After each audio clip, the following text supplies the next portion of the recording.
முருகா சரணம். வாழ்க வளமுடன். வெற்றிவேல் முருகனுக்கு அரோகரா. இன்றைய நாள் இனிய நாளாக அமைய எல்லாம் வல்ல ஸ்ரீ பால தண்டாயுதபாணி அருள் எல்லோருக்கும் கிடைக்கப் பெறுக. நமது வாழ்க்கையில் முருகன் அருள்வது அன்பு என்பதின் விளக்கம்.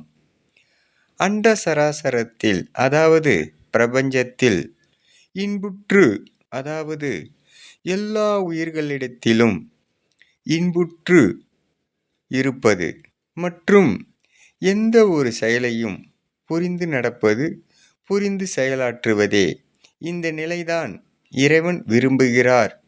அதற்கு அவன் அருள் ஒளியாய் நிற்கும் என்று அருளுகின்றார். அதுவே அன்பு என்று அருளுகின்றார். அண்டம், இன்புற்று, புரிதல். இதுவே முருகனின் அருள்நிலை. ஓம் முருகா சரணம். முருகனி மக ரவி முருகன்.